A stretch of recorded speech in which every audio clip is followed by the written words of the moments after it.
Ah, vous êtes déjà là. Super. Allez, pas une minute à perdre, la chasse à la biomasse commence. Qu'est-ce qui se passe? Il y a un problème? Vous semblez un peu perdu. Ah oui, le pixel. J'avais presque oublié ce détail. Pour vous la faire courte, j'ai eu la super idée, en réunion de production, de comparer cet épisode sur les biomasses oubliées et leur potentiel caché à ces quêtes de jeux vidéo rétro où on déniche des trésors planqués. Vous voyez? Résultat, me voilà coincé dans ce décor avec des mouvements limités à ça. Ou bien ça. Ou encore ça. Et je peux même faire ça. Mais bon, quitte à être coincé ici, autant jouer le jeu à fond. Et puis ne vous en faites pas, vous aurez quand même le droit à ma version non pixelisée. Donc aujourd'hui, on parle biomasse. Mais la biomasse, c'est quoi exactement? En fait, c'est l'ensemble des matières organiques vivantes capables de produire de l'énergie locale, durable et renouvelable. Le souci? Beaucoup de ces ressources sont laissées de côté malgré leur potentiel énorme. Et donc, notre mission du jour, aller les débusquer pixel par pixel et montrer qu'elles existent bien. Justement, voici notre premier niveau, la station d'épuration de Limoges, où les bouts d'eau usée sont transformés en énergie locale. Allez, suivez-moi, c'est parti!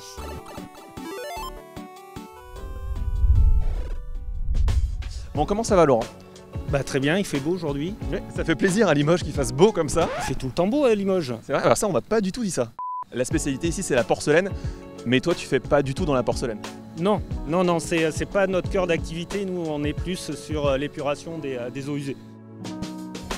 Quel type de biomasse est généré sur la station? Alors sur la station on a 3 types de biomasse qui sont issus de 3 ateliers différents.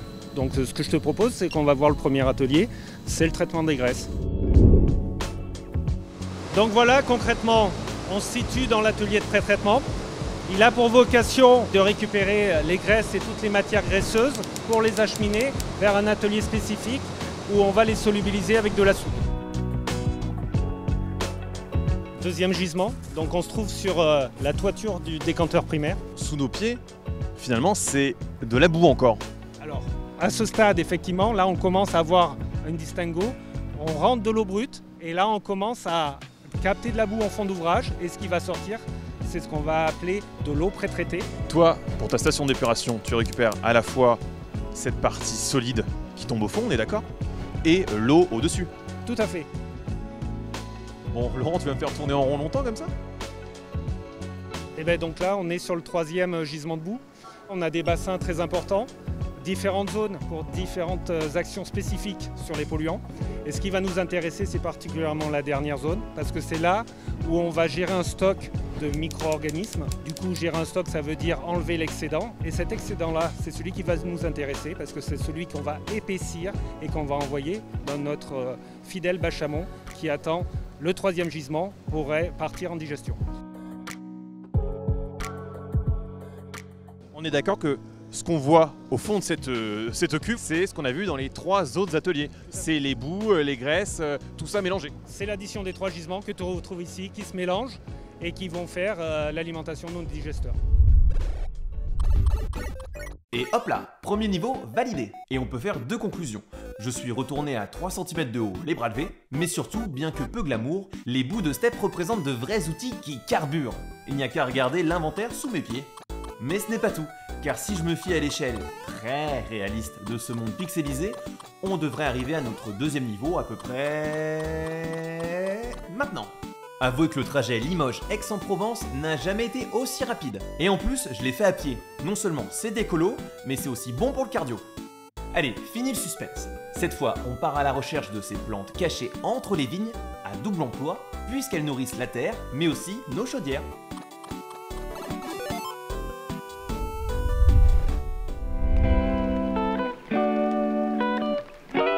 D'abord un grand merci de vous être rendus disponibles tous, aussi bien vignerons, artisans, journalistes.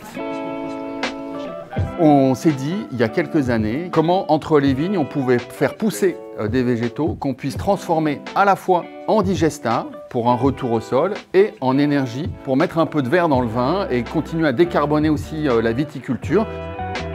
Je suis en charge de mener le projet Intervigne. L'objectif du projet, c'était d'expérimenter les couverts végétaux entre les rangs de vignes et de voir est-ce que c'est possible de faire pousser des couverts végétaux et surtout, est-ce qu'ils concurrencent ou pas la vigne. Sur la cave de Plouguier, nous on est à peu près entre 10 et 20 à faire des couverts. Oui. Ok.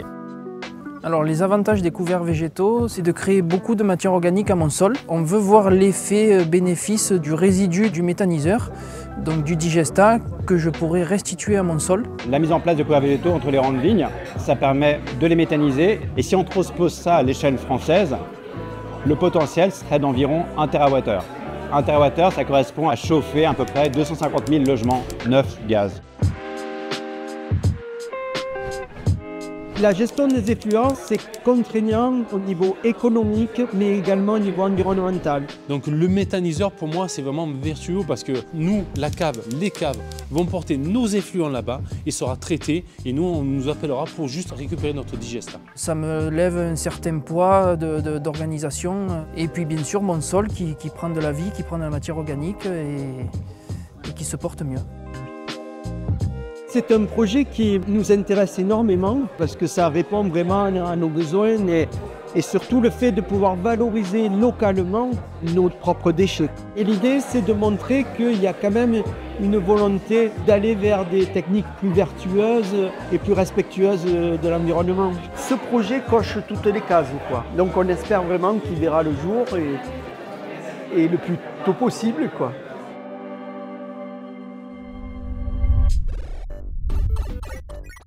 Game over? Non, game changer. La biomasse, c'est un peu la phase B de l'énergie. On la connaît mal, on l'utilise peu, et pourtant elle est partout.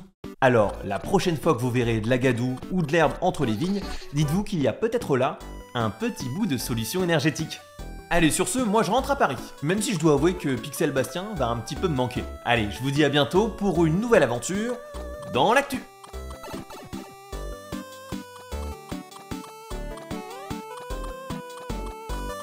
Tiens, ça me paraissait moins loin d'aller quand même.